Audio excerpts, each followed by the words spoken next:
Hello everyone, welcome back to my channel. मैं हूँ भारती और आज आप लोग के लिए लेकर आई हूँ कहानी गॉडफादर ऑफ हेल का एपिसोड नंबर 25। तो चलिए ज़्यादा बातें ना करते हुए हम कहानी के अगले भाग की तरफ बढ़ते हैं। अब तक आपने कहानी में जाना कि दोनों के बीच एक छोटी सी बहस होने के बाद दोनों एक दूसरे के करीब आ जाते हैं।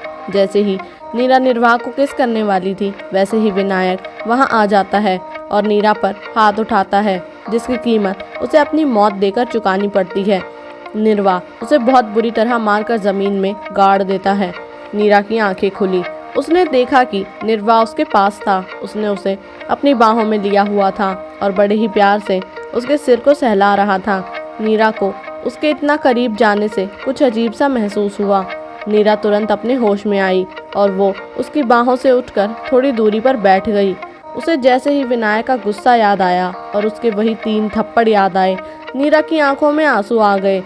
उसने अपने गालों को छुआ, लेकिन उसे बिल्कुल दर्द नहीं हो रहा था। ऐसा लगा जैसे उसके सारे दर्द को किसी ने गायब कर दिया हो।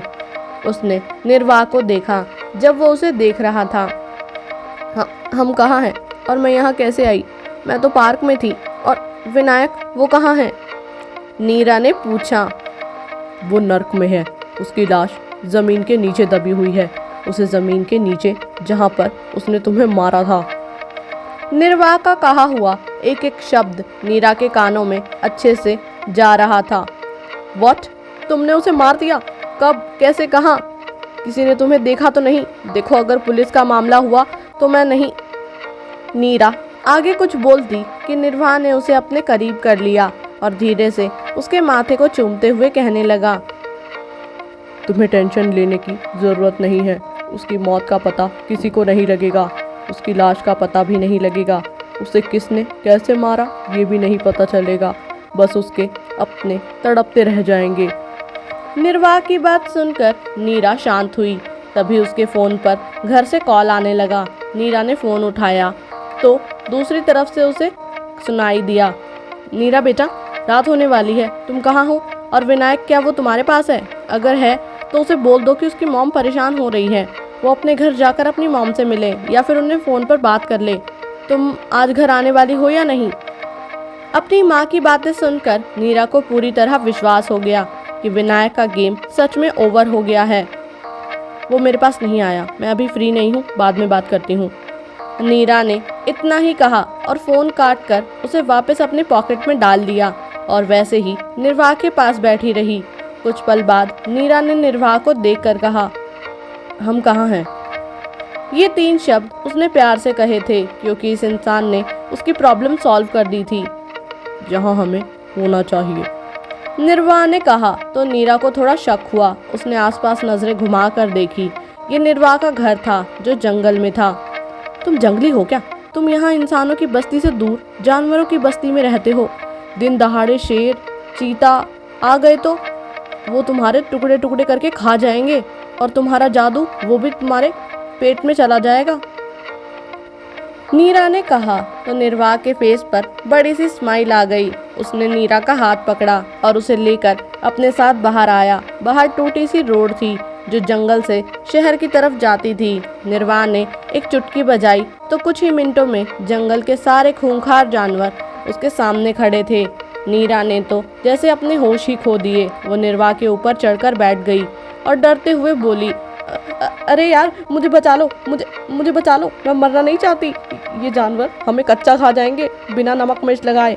इन्हें यहाँ से भगाओ, वरना मेरी तो क्या, तुम्हारी भी हड्डियाँ नहीं बचेंगी। नीरा बुरी तरह डर गई थी। वो इस वक्त निर्वाह के ऊपर लटकी हुई थी। निर्वाह के फेस पर शरारती मुस्कान थी। उसने चीते, शेर, बाघ, लंगूर, जंगली कुत्ते सबको चुटकी बजाते ही अपने कंट्रोल में कर लिया और अपने पास बुलाया था। शेर धीरे धीरे आगे आया और वो झुककर उनके पैरों के पास बैठ गया। निर्वाह ने नीरा को नीचे उतारा तो नीरा रोते हुए उसके ऊपर फिर से चढ़ गई। अरे नहीं, ऐसा मत करो। मैं तुमसे शादी कर लूँगी, बच्चे भी कर लूँगी, पर प्लीज़ इनका खाना मत बनाओ। मुझे आज रात डिनर करना है, इनका डिनर नहीं बनना। नीरा डर गई और जोर जोर से मम्मी मम्मी चिल्लाने लगी और रोने लगी। इस वक्त वो किसी छोटी बच्ची से कम नहीं लग रही थी।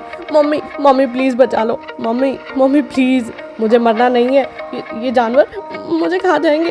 अरे अरे तुम खड़े क्यों हो, भागो यहाँ से, देखा नहीं कितने पास आ गया ये। नीरा निर्वाह के कंधे पर अपनी मुट्ठियों से मारते हुए बोली, लेकिन निर्वाह को कोई फर्क नहीं पड़ रहा था। उसे तो मज़ा आ रहा था नीरा को परेशान करने में। निर्वाह ने अपने हाथ आगे बढ़ाए तो वो शेर उसकी उंगलियों को चाटने लगा। निर्वाह ने उस शेर के मुंह को पकड़ा और उसे सहलाने लगा। नीरा ये सब देखकर डर गई थी। कुछ पल में उन दोनों के पास चीता और बाघ दोनों ही आ गए। अब तो नीरा की बुरी तरह हालत खराब हो गई थी। नीरा को लगा कि आज तो उसकी जान चली जाना पक्का है, और साथ ही साथ इस इंसान का भी। नीरा इतना ज़्यादा डर गई थी कि वो निर्वाह से बिल्कुल भी अलग नहीं हो रही थी। उसे एक पल के लिए छोड़ने को वो तैयार नहीं थी। तो तुम मुझसे शादी करने के लिए तैयार हो? निर्वाह ने बहुत ही शैतानी भरी आवाज़ में कहा। अरे अरे मैं तुमसे शादी ही नहीं, तुम्हारे साथ बच्चे भी कर लूँगी। बस मुझे एक बार इन लोगों से दूर कर दो, प्लीज़ प्लीज़ मुझे बचा लो। नीरा तो डर गई थी, इतना कि उसके मन में जो भी आ रहा था वो सब बोले जा रही थी। निर्वाह उन सबको एक नज़र देखता है तो सारे के सारे वापस जंगल में भाग जाते हैं। उन सभी के वापस जाते ही नीरा ने अपनी नज़रें उठाकर चारों तरफ देखा।